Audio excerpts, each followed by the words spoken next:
everybody. You are watching the MKUltra show. I, of course, as always, am your host, Carter M. Nelson. It's Thursday, beautiful Thursday, one day from the end of the week. It's a good one. I am very, very excited to be back with you, all of you, on this fine evening. Again, it is Thursday, July 16th. And yesterday I made a promise, and that promise was I would watch the entirety of the Joe Rogan JD Vance show that happened yesterday. And now we're here. I watched it, and it's incredibly, incredibly interesting. And honestly, a lot of things that I predicted and have been predicting about JD Vance and his connection to this whole thing over the last couple weeks, pretty much the entirety of this show, I've been saying JD Vance is the guy that they're trying to set up for the presidency in 2028. He is going to be completely backed, as he has been his entire career, by the PayPal Mafia, more specifically now the Palantir Group. And his biggest challenge is going to be overcoming the negative media and the negative press he's going to have associated with his involvement in the war in Iran. And what was a majority of this podcast about? Well, it was about JD's involvement in the war in Iran. And what was his response? Well, it was exactly what I said. But before I get into this show, please like and subscribe. It greatly helps out. It helps us boost, which will, allow this show to reach more voices. And I want you to be a part of this early movement that we are starting. So please go ahead and do that. Thank you very much. What does the M stand for? Well, to answer your question, the M is just a part of the MK Ultra program. So MK Ultra is one thing that's all one word put together. So yeah, it comes from the MK Ultra program. If you want to know more about that, I'd be happy to talk about it anytime. But to start into the show, JD Vance, he goes onto the show with Rogan. And why was this decision made? I think that's something that we immediately. Oh, in Carter M. Nelson, that's my middle name, brother. That is Michael. Michael. But to before I get distracted, so JD Vance goes onto the show yesterday, and the entire show is why does this happen? Well, the reason it happens is because they have to start giving JD Vance better PR today. Today. I mean, it's easy to forget while we're in the midst of his vice presidency, he has an election for the president of the United States coming up in 2 years. And it's never too early to start building good PR. And it's never too early to start fighting against exactly what his biggest issue to overcome will be, which is his involvement in this war, a war which is incredibly unfavorable, a war which is pushing more and more people to the democratic side of things, a war which is pushing more and more people away from the pro-Israel stance. And this conversation that he has with Joe Rogan, it did a very effective job at both of those things. It's something that's going to be able to be used to fulfill that singular purpose that it has, which is to build better PR. And why does Joe Rogan want to have the vice president on? Well, there's a few reasons for that. One, it's the vice president of the United States. Joe Rogan's entire thing is talking towards interesting people who may have interesting ideas to create an interesting show, an interesting experience for the viewer. But why specifically JD Vance and why at this time? And why is JD okay with it? Well, for those of you who don't know, Joe Rogan is actually decent friends with Mr. Peter Thiel, the founder of Palantir. Now, Peter Thiel, as I've been talking about on this show, and Palantir, the entire group overall, they are all big supporters of JD Vance. Peter Thiel has invested tens of millions of dollars into JD Vance's different uh, campaigns, his different political quests. Palantir and Peter Thiel specifically. Peter Thiel's the one who originally employed JD Vance at one of his companies and funded JD Vance's first corporation of his own. So they have a very, very tight knit connection. So Peter Thiel being friends with uh, Joe Rogan, it's not surprising that they used the Joe Rogan experience as a way to propagandize people into being more favorable of JD. Because due to his connections with Trump and the war, his popularity it's falling down hard. So they're trying to counter this. And something that I found really interesting about this entire show was JD Vance did do an incredible job. He presented himself as just a guy who became the vice president. And the way he talks, it makes it sound very believable. He's just somebody who's curious. I mean, they went into a whole segment about aliens, and Vance is talking about, oh, I'm gonna get into that. Something I'm very, very interested in, but I just haven't had the time. And that makes it sound like somebody who just got thrown into a position of power. So, so with that being said, he did a phenomenal job, and they are doing a great job at setting him up. Now, something that brought me a little bit more of a white pill is you go into the comments and everybody's just clowning him and Joe for having him on the show, and Joe for his friendship and his extensive connection with Peter Thiel and the rest of that group. So, a little bit of a white pill. Despite JD Vance doing a good job, which is kind of blackpilling, it's like, fuck, is this really the guy we're going to be stuck with? Is this the new face of America First and the Republican Party? Well, it doesn't necessarily have to be. It seems that the people are not well received to the guy at all. Everybody knows his gimmick.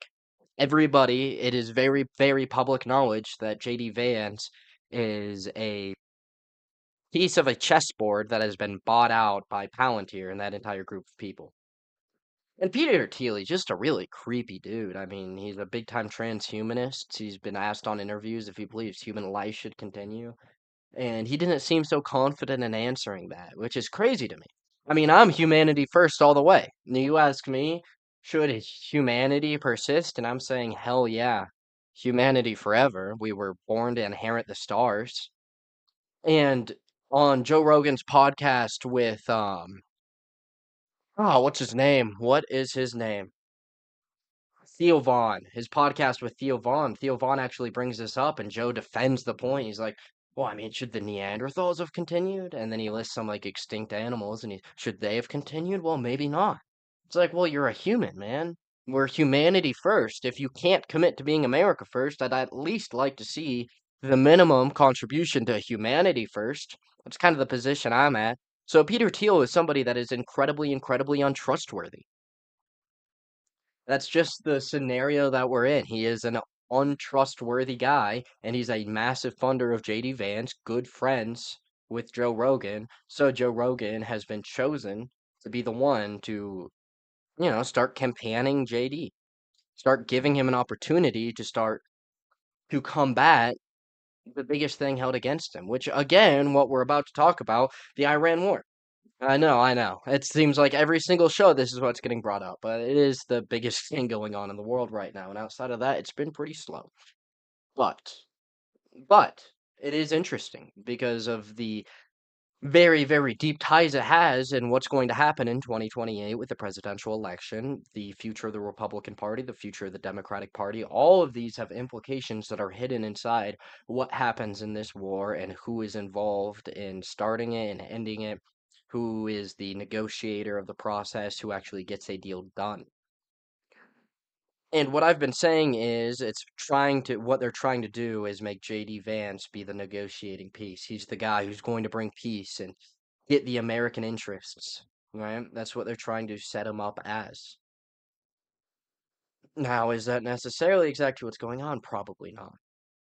But so Joe Rogan asks him on the show, if you were in the position of Donald Trump, would you have carried everything out in the same way? And JD did exactly what I've been saying he was going to do leading up to 2028. He says pretty much directly, well, the president has made comments that I am not as big of a supporter of the war and how we've handled it as he is. I'm a little bit more pulled back on it. But what I have been doing is leading the negotiations. Well, that's exactly what I've been said. That's exactly what I've been saying would happen. Look, I'm right again. Surprise to who? Anybody surprised out there? Anybody? Please raise your hand if you're shocked that I was right about this. No takers? Okay, great. Great. JD Vance is exactly who we believed he was. JD Vance is speaking exactly how we say he will. Trying to be the guy who fought for peace in an unpopular war. He's somebody that quote unquote supported the president's decisions because that's his job as the vice president. In fact, he says, I'm not going to, Monday night quarterback it. He's not going to coach from the couch because he's not the president. That's not his job. His job is to make sure what the president wants to do is done in as well and as good of a way as possible, which is what we've been saying he would say. We've been saying JD Vance is going to take the position that his job as vice president is to support the president, so he's not going to come out and say what the president is doing is wrong. And what he's trying to do is be the negotiating piece. And that really is why the Iran war is such a big deal in the upcoming election is can JD Vance get a peace deal done? And what he's doing right now is he's saying that these commentators have been bought out by foreign parties to basically bomb his deals. So his deals can't get done. Well, that's not entirely the truth. He tried to display the deal as essentially, they open up the Strait of Hormuz and we stop bombing you. But that wasn't the entirety of it. The MOU, which fell through, a major reason it falls through is is an untrustworthy ally. They would not stop bombing the shit out of Lebanon. They would not stop drone striking civilians in Lebanon. There were continuous civilian casualties, and that was something that we couldn't count on them to do, but it was something that Iran was very firm on had to happen.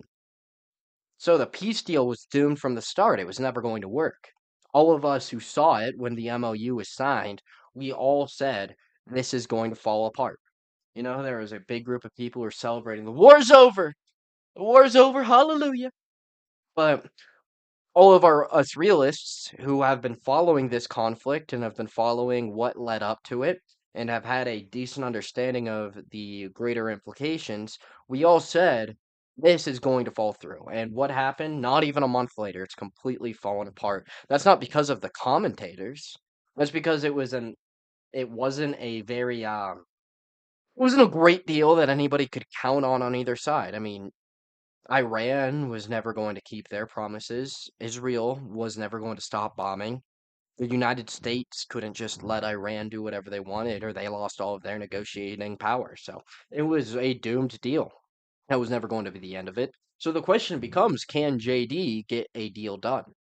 Can he get a deal done that he can put his name on that will give him a little bit of boost going into 2028? Can he be the guy who got us out of the conflict? Can he be the guy who was able to simultaneously support the president and also be the guy who was able to pull us out of a potential pretty massive disaster, a world war? And is that something he can put his name on? And a lot of signs are pointing towards no. And that's something that is actually good for the Republican Party. Right. Not in something that I want the war to continue. I don't. I don't. I don't think the war is good for us. It's clearly terrible for the economy. Oil is rising still. It's something I've been talking about a lot. Oil prices are going up. It is increasing the price of everything else. As the energy rises, it brings up the price of everything. And with oil rising, energy rises. So the United States is getting put in a tough position, and what JD confirmed on the show is we will not be sending boots on the ground, which is another thing that I said, by the way. Another thing that I said, the United States will not be willing to ever go boots on the ground here. This administration is not a boots on the ground type of administration. I said it. I said it. Finally, we have the official confirmation on the Joe Rogan Experience with JD Vance that I was right again. Well. So much of this interview was just JD saying things that I said he would say, or acting in a way that I said he would act. So, look at me go. Look at me go. I'm the GOAT. It's undeniable at this point. It's undeniable. You know, Candace Owens was saying that Charlie Kirk had this ability for telepathy and he could see the future. Well, if anybody can see the damn future, I mean, maybe it's me. Maybe it's me. Because, wow. It seems it it seems to be the case. I keep calling these things. He did. I think it's just that JD is such a predictable individual. Because of where all of his money is coming from is such an obvious supply chain. We can all see that he's completely Palantir back. We can all see that he's been set up for the future presidency and the future throne of the MAGA movement. We can all see that that's how they're positioning him. It's very easy to predict how he's going to react because his reaction is kind of based off of what our reaction would be to what he says. So if we completely trusted him, our reaction would be very positive towards the things he's saying. None of us in the MAGA movement are pro-war. That's why Donald Trump originally promised no new wars. That's why he was able to get all of our backing. Nobody on this side of things is in favor of war. So, when a war starts, if JD Vance wants to take the movement, he has to be the guy who brings peace and ends the war. Because that was Trump's thing. Ending long wars. No new wars. No forever wars. So, JD Vance's thing will be I prevented us from getting into a forever war, which is something that would end up looking incredibly good for him on the long term. Absolutely. It's just none of us believe he's genuine at all. Because we look at the MOU and we see it was doomed to fail. There's a reason we all predicted it would happen. We look that JD's saying that he isn't supporting Donald Trump's decision, but he's making the best of it, and we all knew that was going to happen because that's what he has to do to win in 28. We look at his comments on AI, and that was another big thing that happened during the show that I found that was really interesting. And another thing that we could all predict based off of where his money's coming from. JD Vance was comparing the growth of AI towards the Industrial Revolution, which is a legitimately fair comparison. It's the most realistic comparison we have. But his entire point was this won't take away jobs, but it will revolutionize jobs. Some job markets will disappear and some new job markets will open, and that's just how things go. But I think what we're missing here is the Industrial Revolution. While, yes, we had machines that could start doing mass production labor, they weren't exactly sentient, right? So they couldn't just take over the entire job sphere. The difference with AI is there's nothing that's safe. Factory work isn't the only thing that it's going after. AI is going to revolutionize every single industry. I mean, you're going to have media commentators who are entirely AI. I mean, it could totally just be that they just put a face, they have somebody like me talking to you, but all of their points come from AI. You're going to have a point where every financial advisor is artificial intelligence. So JD doing that is alleviating fears of AI because all of his backers are Palantir. They are open AI. I mean, it's incredibly clear this guy is going to have to be an incredibly pro AI president. It's also clear he's going to have to be pro Israel. Something Rogan asked him was if he thinks Israel is interfering with our politics. And Vance's response, understanding the current fear, again, somewhat predictable. He says, well, obviously, Israel is going to try to influence our politics, but that's just how nations behave. I mean, I don't think it's a concerning thing. That's just what nations do. So, I think that it's no bigger concern than Russia interfering. I view Israel as one of our greatest allies. But but sometimes we're different nations, so we have different opinions on how things should be done. So, yeah, I mean, they're a small nation, so obviously they're going to try to influence us as a much greater, more powerful nation. Well, I mean, Vance, it just so happens that Russia is in every single sphere of our culture, of our politics, of everything, of our business, our financial industry, everything we have as people who are either directly from Israel or are incredibly pro-Israel, possibly due to, I don't know, beliefs that cause them to wear small hats on occasion, right? So, so Vance, yeah, I'm not on the point. That's not what the people want to hear. You're close, you're so close, but nobody believes you're genuine. Because we all see where your money comes from. We all can predict your behavior, and that makes your behavior not seem so genuine. He's just such a predictable guy. His lies are predictable. And it's unfortunate because you're listening to the show and it's like, well, this guy does make a lot of sense. He does sound like a guy just like you and me. He's a very well-spoken individual. He has a talent for it.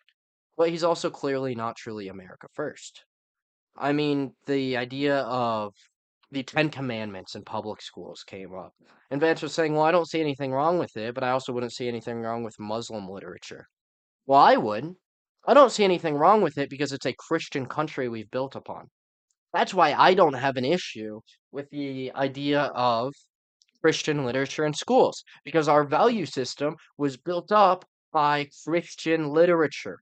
We have a Christian morality. So that's the difference. We don't have an Islamic morality, so why would that be on the basis of what we're building? That's the difference. But unsurprisingly, J.D. Vance, the guy who is married to a polytheistic Indian woman and has a child named Vivek, all of his kids are Indians. Well, in that case, it's not surprising that this guy isn't necessarily pro-Christian. He's honestly, what everything we've seen from him, it's showing that he is the perfect branching point for the old conservative guard, the old GOP guard, to transfer their ideas into the younger generation. JD Vance is the perfect tipping point. He's a little bit more hip to the current ideas, a little bit better understanding of what people are worried about, while simultaneously still being willing to sacrifice on everything, just like the LGOP. It's the idea of forever pandering a little bit to the other side, and that's what happens when you have this left versus right, where the left wing is the aggressors. They're always pushing further and throwing things at the board until something sticks, while the GOP is the reactionary, where they push back against everything until enough of the population supports it, where it's okay, we'll concede on this. Well, guess what? I'm tired of conceding. Guess what? I want to be the aggressor. I want them to react to what we're doing. I think that's how we can serve the nation. Because when was the last time we've seen this nation conserved and not move farther and farther into liberalism, a suicidal ideology? Not once. Not once in our country's history have we gotten more conservative. Yeah, actually, across the world, it's incredibly rare. In fact, the only instances where we really see it is where nations go from a liberal democracy and they shift towards an authoritarian guard. It's like, well, no wonder, no wonder so many of these far right populists are seeing the Reich regime. I don't think I can say the name of it on here, but the regime of the Reich, Francoist Spain, Mussolini's Italy, and they find a little bit of, well, maybe this isn't so bad because it's the only time we've seen a culture go in the conservative direction. And it strongly went there. As soon as they had it, I mean, the people loved it. And I'm not defending those regimes of everything they did. I don't think genocide is good. But we can also see certain things they implemented did work. And there's a reason that they all had incredibly high popularity rates. And that reason, well, it truly did what was best for the people. And that's something that liberalism forgets. It does what the people want, but not necessarily what's in their best interest. And that's a massive distinction that has to be made. Freedom and complete and total sovereignty of the self isn't always in your best interest because it means everybody else also has sovereignty for themselves. And when they make bad decisions, guess what? That affects you because it affects the community you live in. And that's why Vance can never be the guy. Vance can never be the guy because he's never going to be willing to push the needle. Vance is somebody who is going to reverse all the work we've done to America Firstize the movement, to push the GOP to stop being reactionary. Vance is the response. It's the reactionary response towards our aggression towards the party. And it's almost ironic in that way. I mean, a party that we have criticized for being so reactionary throws J.D. Vance into it as their reaction towards us aggressing them and telling them, hey, we don't like how things are going. We need to see a change. Well, the party of reactionaries continues to react.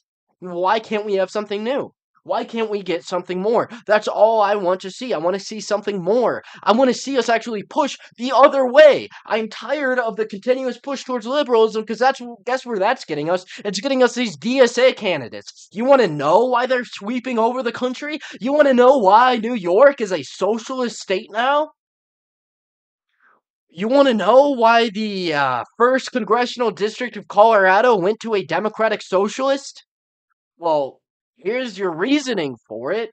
It's because the left continues to push further to the left. They're going that way. They're flying away, all the way over there, somewhere you can't even see them on the screen because they're so far to the left. And the right, it just kind of inches, it inches with them.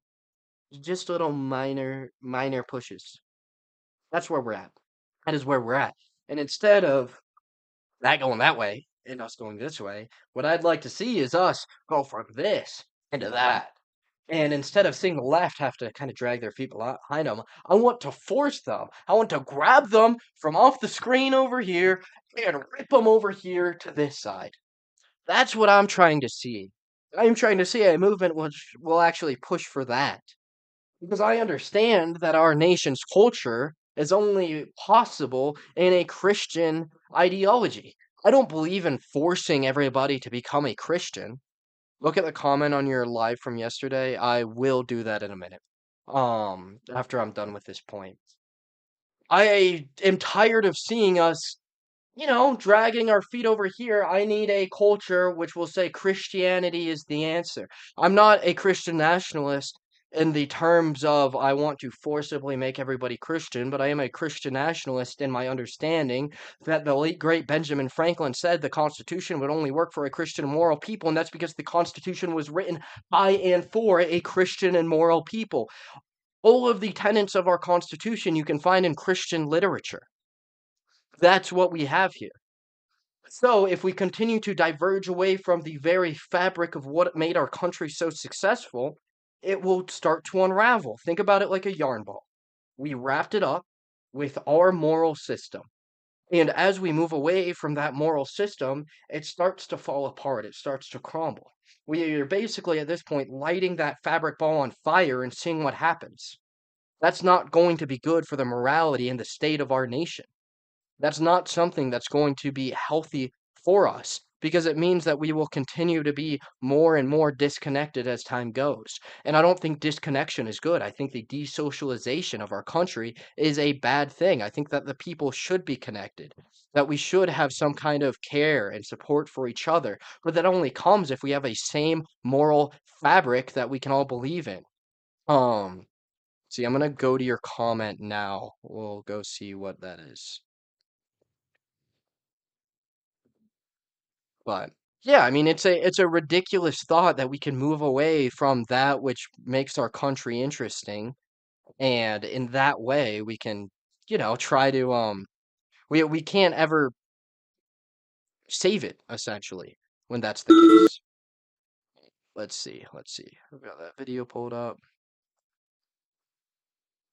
Native born Americans, 1,195 out of 100,000 U.S. citizens incarcerated. Undocumented immigrants, 674 out of 100,000 U.S. citizens, roughly 44% less likely to be incarcerated than the native U.S. born citizen. Wow, that's a whole paragraph. Legal immigrants, 303 out of 100,000 U.S. citizens, are roughly 75% less likely to be incarcerated than American citizens. It's pretty clear that the immigrants are causing harm to the people in our nation. Isn't completely for some immigrants. Okay, I gotcha. Well, if you ever want to come on the show and debate that fact, I'd be welcome to have you on. I have been incredibly open with people coming onto the show, and we can have back and forths. I've brought on one person consistently on this program. You can look back in my past videos. I've gone to like No Kings protests, and I've had good, respectful conversations with people. So I would be more than happy to go ahead and bring you on, and we can have a conversation that can just be like we can set up like a stream meeting or something. It wouldn't be that hard to do. But to answer your question, just so all the viewers here can have a legitimate reasoning towards everything you just said. Look, I don't think that every illegal coming over here is a violent criminal. Absolutely not. I think too many of them are, and for that reason, a lot of them need to go back. But, but, here's the thing about illegal immigration. It's more than just violence against people. It's a bigger issue than just that. And if we just go bring it down to just that little thing, you are missing the bigger idea. Guess what? When you have 100,000 illegal immigrants come here, you know what they all need? They need work. You know what employers can do? They can pay them less than they can pay native immigrants. Or not native immigrants, less than they can pay native born citizens. Well, what happens there? Now the job market changes where it becomes more difficult for a native born American to get a legitimately decent paying job, and it makes it harder for them to negotiate for a higher pay because if they want higher pay, guess what the employer does? They go and hire one of the illegals. So it brings down the quality of life for those who are born here. It's not even about them just stealing jobs, it's about them taking away negotiating power out of the entire field of income. It's harder to negotiate for a higher income when there's people who are willing to work for less than the minimum wage. So that's a major way that they threaten the native born citizen. That is a major, major issue in this nation. There is also the cultural distinction. So when you again, again use there's 100,000 immigrants that come over here. Many of these people we are seeing time and time again are more loyal to their previous nation than they are to the current nation.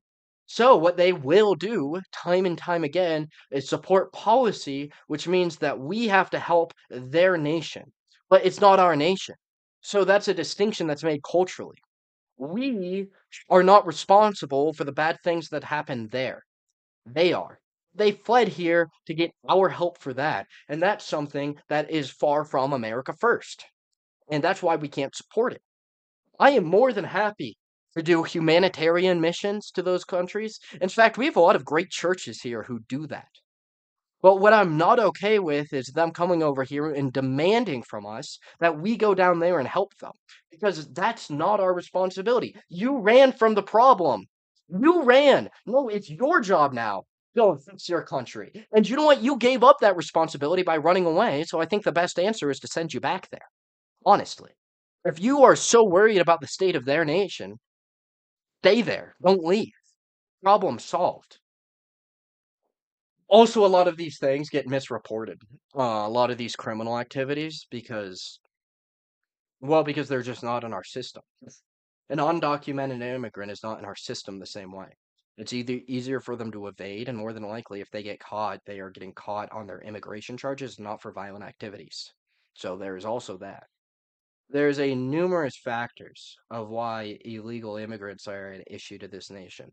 And let me also tell you, the people who are committing crimes in this country, it's not white Americans. All right. Let's you want to look at more statistics? Let's see where violent crime is across the nation. And guess what? It's not Montana. It's not the ranchers in Wyoming. It's not going on in Fort Collins, Colorado. No, the violent crime is in Denver. The violent crime is in Chicago. That was all my monster cans. I apologize for that. It's a whole tower of them. The violent crime is in Chicago. It's in New York. It's in Atlanta. It's in Detroit. It's not white Americans. It's not the people who subscribe to our cultural beliefs. And I mean, let's look further into the immigration issue. If we continue to allow for it to happen like it currently is, look at what happened to England. What are they at? 250,000 Muslim immigrants found involved in a sex trafficking ring involving underage girls? That is fucking sick to me. You know, people will call me a misogynist for my ideology. What are you doing to bring down the sex trafficking rings of little girls? Fucking nothing? Nothing. Because you are more sympathetic to the brown man with a bomb strapped to his chest coming out of Iraq than you are to the small little British girl because she's a white blonde girl. And that fucking disgusts me because I think that part of the beauty of humanity is the way that we can coexist and the way we can prop each other up. I think it's the way that men can be designed to protect women from the evils of the societies that are coming here. I think that's part of our responsibility as men. So I think the misogynistic thing to do is to support the foreigner over your own women. How about that?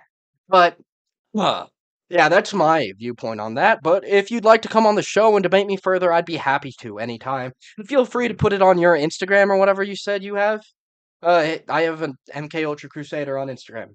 Message me. Well, you can set up a debate. But I'm not going to like debate you in like a text message thing or something, because I don't have any reason to do that.